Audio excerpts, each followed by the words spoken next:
Hi, Helen McCrane here again, and today I'm going to read to you from Alice Through the Looking Glass by Lewis Carroll. Well, I know it's a children's story. I know you've all read it and you all know how it turns out, but well, maybe in these terrible times we're all of us living through, all of us just stumbling around in our own particular weird wonderlands and trying to make sense of the crazy images we see reflected in our own particular looking glass. Maybe it's time to even briefly revisit the genius that was Lewis Carroll.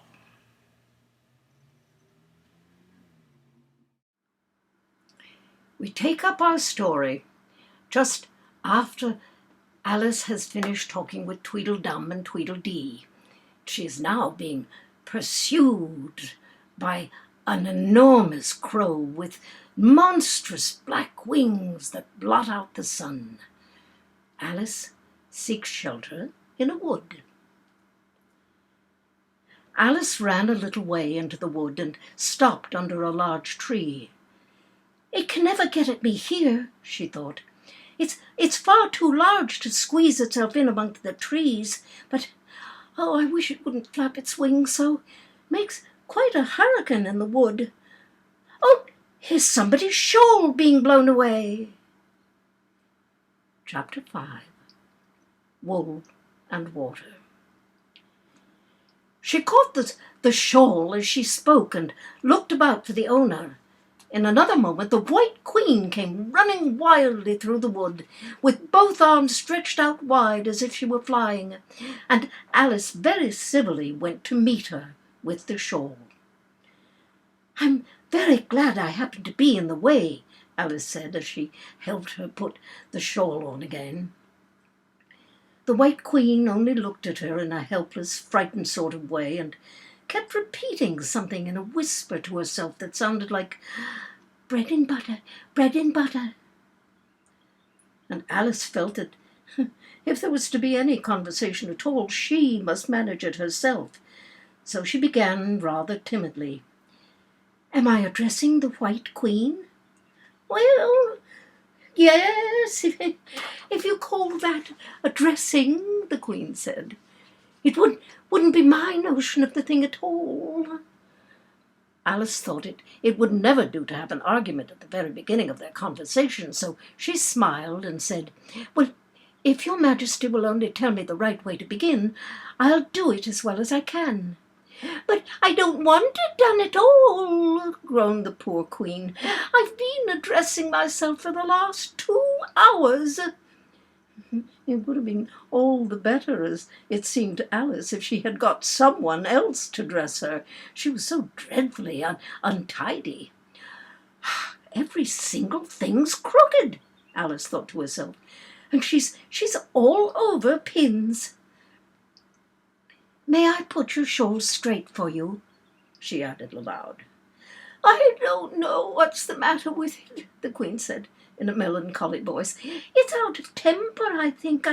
I've pinned it here, and I've pinned it there, but there's no pleasing it." "Well, it can't go straight, you know, if you pin it all on one side," Alice said as she gently put it right for her. "Oh, and dear me, what a state your hair is in." "The brush has got tangled in it," the Queen said with a sigh. "And I lost the comb yesterday." Alice carefully released the brush and did her best to get the hair into order. "Come, you look rather better now," she said, after altering most of the pins. "But really, you should have a lady's maid." "I'm sure I'll take you with pleasure," the Queen said. "2 a week and jam every other day." Alice couldn't help laughing as she said, "I don't want you to hire me, and I don't care for jam." "It's very good jam, said the Queen. Well, I don't want any today, at any rate. Well, you couldn't have it if you did want it, the Queen said. The rule is jam tomorrow and jam yesterday, but never jam today. Well, it must come some time to jam today, Alice objected. No, it can't, said the Queen. It's jam every other day. And today isn't any other day, you know. I don't understand you, said Alice. It's dreadfully confusing. Well, that's the effect of living backwards, said the Queen kindly. It always makes one a little giddy at first. Living backwards, Alice repeated in great astonishment. I never heard of such a thing. But there's one great advantage in it. That's one's memory works both ways. Well, I'm sure mine only works one way, Alice remarked. I can't remember things before they happen. Oh, Willie, it's a poor sort of memory that only works backwards, the Queen remarked. But what sort of things do you remember best? Alice ventured to ask. Oh, things that happened the week after next, the Queen replied in a careless tone. For instance, now, there's the King's messenger.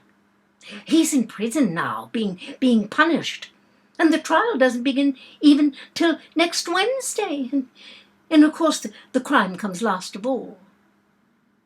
Well, suppose he never commits the crime, said Alice. Well, that would be all the better, wouldn't it? The Queen said, as she bound the bit of plaster round her finger with a small bit of ribbon. Well, Alice felt there was no denying that.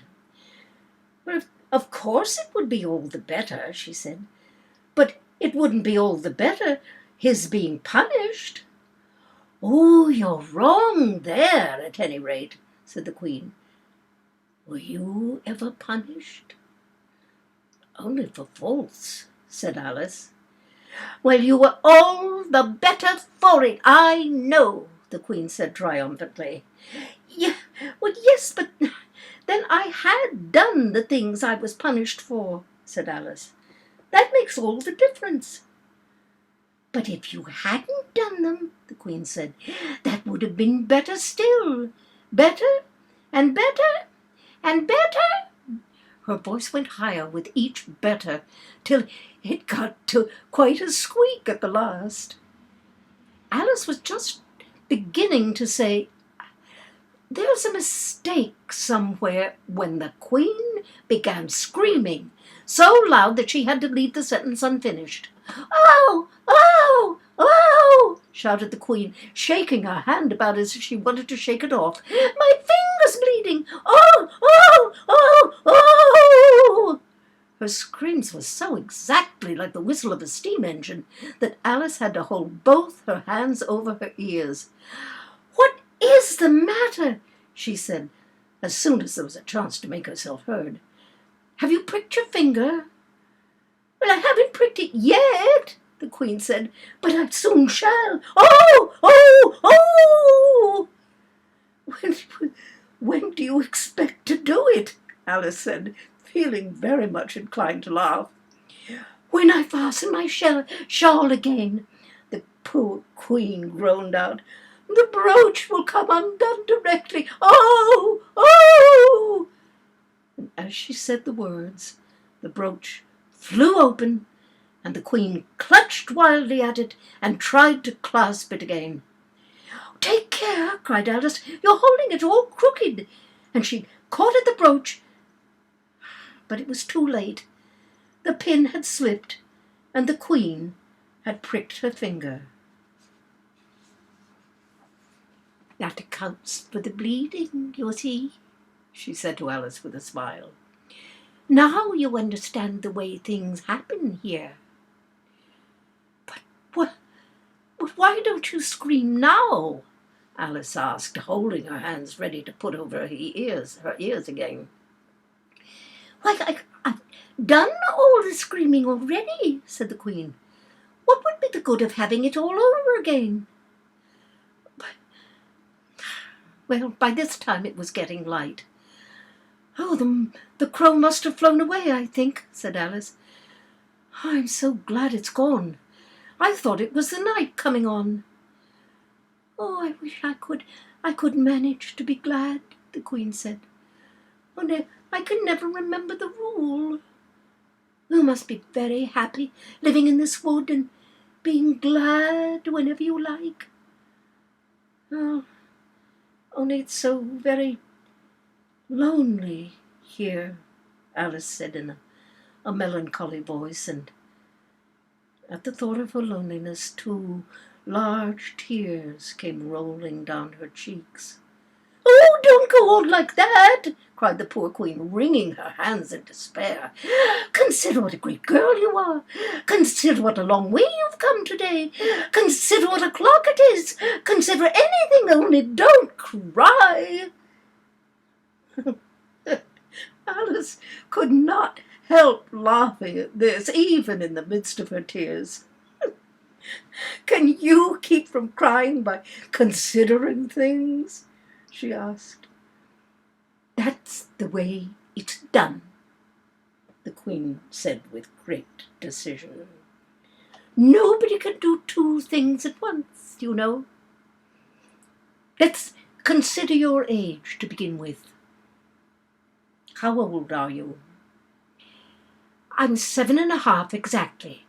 "Oh, you needn't say exactly," the Queen remarked. I can believe it without that. Now I'll give you something to believe. I'm just 101, 5 months and a day." "Well, I can't believe that," said Alice. "Can't you?" the Queen said in a pitying tone. "Try again. Draw a long breath and shut your eyes." Alice laughed. "There's no use trying," she said. "One can't believe impossible things." "Oh, I dare say you haven't had much practice," said the Queen. "When I was your age, I always did it for half an hour a day. Why, sometimes I've believed as many as 6 impossible things before breakfast. Oh, there goes the shawl again." The brooch had come undone as she spoke, and a sudden gust of wind blew the Queen's shawl across a little brook. The Queen spread out her arms again and went flying after it, and this time she succeeded in catching it herself. "I've got it!" she cried in a triumphant tone. "Now you shall see me pin it on again, all by myself." "Then I hope your finger is better now," Alice said very politely, as she crossed the little bridge after the Queen. "Oh, much better," cried the Queen, her voice rising into a squeak as she went on. "Much better, better, better, meh." The last word ended in a long bleat, so like a sheep that Alice quite started. She looked at the Queen, who seemed to have suddenly wrapped herself up in wool. Alice rubbed her eyes and looked again. She couldn't make out what it had happened at all. Was she in a shop? And was it really a sheep that was sitting on the other side of the counter? Rubbish she would. She could make nothing more of it.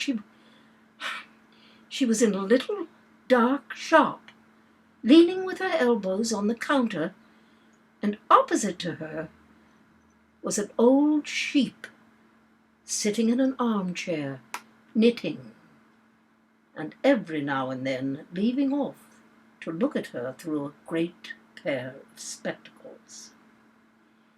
"What is it you want to buy?" the sheep said at last, looking up for a moment from her knitting. I don't quite know yet," said Alice very gently. I should like to look all round me first, if I might." "You may look in front of you, and on both sides, if you like," said the sheep. but you can't look all round you unless you've got eyes in the back of your head." But these, as it happened, Alice had not got. So she contented herself with turning round, looking at the shelves as she came to them. The shop seemed to be full of all manner of curious things, but the oddest part of it all was that whenever she looked hard at any shelf to make out exactly what it had on it, that particular shelf was always quite empty, though the others round it were crowded as full as they could hold. "Things flow about so here," she said at last in a plaintive tone, after she had spent a minute or so in vainly pursuing a large bright thing that looked sometimes like a doll and sometimes like a workbox, and was always on the shelf next above the one she was looking at. "And this one is the most provoking of all. But I'll tell you what," she added, as a sudden thought struck her. "I'll follow it up to the very top shelf of all, and it'll puzzle it to go through the ceiling, I expect." But even this plan failed. The thing went through the ceiling as quietly as possible, as if it were quite used to it. "Are you a child or a teetotum?" the sheep said as she took up another pair of needles. "You'll make me giddy soon if you go on turning round like that." She was now working with 14 pairs at once, and Alice couldn't help looking at her in great astonishment. "How can you knit with so many?" the puzzled child thought to herself. "She gets more and more like a porcupine every minute." "Can you row?" the sheep asked, handing her a pair of knitting needles as she spoke. "Yes, a little, but not on land, and not with needles," Alice was beginning to say, when suddenly the needles turned into oars in her hands, and she found they were in a little boat gliding along between banks. So there was nothing for it but to do her best. "Feather!" cried the sheep as she took another pair of needles. This didn't sound like a remark that needed any answer, so Alice said nothing but pulled away. There was something very queer about the water, she thought, as every now and then the oars got fast in it and would hardly come out again. "Feather! Feather!" the sheep cried again, taking more needles. "You'll be catching a crab directly." "Oh, dear little crab," thought Alice. "I should like that." "Didn't you hear me say feather?" the sheep cried angrily, taking up quite a bunch of needles. "But indeed I did," said Alice. "You've said it very often and very loud. Please, where are the crabs?" "In the water, of course," said the sheep, sticking some of the needles into her hair, as her hands were so full. "Feather, I say." "Why do you say feather so often?" Alice asked at last, rather vexed. I'm not a bird." "Well, you are," said the sheep. "You're a little goose." Well, this offended Alice a little, so there was no more conversation for a minute or two while the boat glided gently on, sometimes amongst beds of weeds, and which made the oars stick fast in the water worse than ever, and sometimes under trees, but always with the same tall river banks frowning over their heads. "Oh, please, there are some scented rushes," Alice cried in a sudden transport of delight. "There really are, and oh, in such beauties." "You needn't say please to me about 'em," the sheep said without looking up from her knitting. "I didn't put 'em there, and I'm not going to take 'em away." No, but I meant, please, may we wait and pick some?" Alice pleaded. If you don't mind stopping the boat for a minute." How am I to stop it? Said the sheep. If you leave off rowing, it'll stop of itself. So the boat was left to drift down the stream as it would, till it glided gently in amongst the waving rushes. And then the little sleeves were carefully rolled up, and the little arms were plunged in elbow deep to get hold of the rushes a good long way down before breaking them off. And for a while Alice forgot all about the sheep and the knitting as she bent over the side of the boat, with just the ends of her tangled hair dipping into the water, while with bright, eager eyes she caught at one bunch after another of the darling scented rushes. I only hope the boat won't tipple over, she said to herself. Oh, what a lovely one! Oh, only I couldn't quite reach it. And it certainly did seem a little provoking, almost as if it happened on purpose, she thought. Though she managed to pick plenty of beautiful rushes as the boat glided by, there was always one lovely one more that she couldn't reach. The prettiest are always further, she said at last with a sigh at the obstinacy of the rushes growing so far off, as with flushed cheeks and dripping hair and hands she scrambled back into her place and began to arrange her new-found treasures. What mattered it to her just then that the rushes had begun to fade and to lose all their scent and beauty from the very moment that she picked them? Even scented rushes, you know, even real scented rushes, last only a very little while, and these, being dream rushes, melted away almost like snow as they lay in heaps at her feet. But Alice hardly noticed this. There were so many other curious things to think about. They hadn't gone much farther before the blade of one of the oars got fast in the water and wouldn't come out again. So Alice explained it afterwards. And the consequence was that the handle of it caught her under the chin, and in spite of a series of little shrieks of "Oh, oh, oh!" from poor Alice, it swept her straight off the seat and down among the heap of rushes. However, she wasn't hurt a bit, and was soon up again. The sheep went on with her knitting all the while, just as if nothing had happened. "That was a nice crab you caught," she remarked as Alice got back into her place, very much relieved to find herself still in the boat. "Was it? I didn't see it," said Alice, peeping cautiously over the side of the boat into the dark water.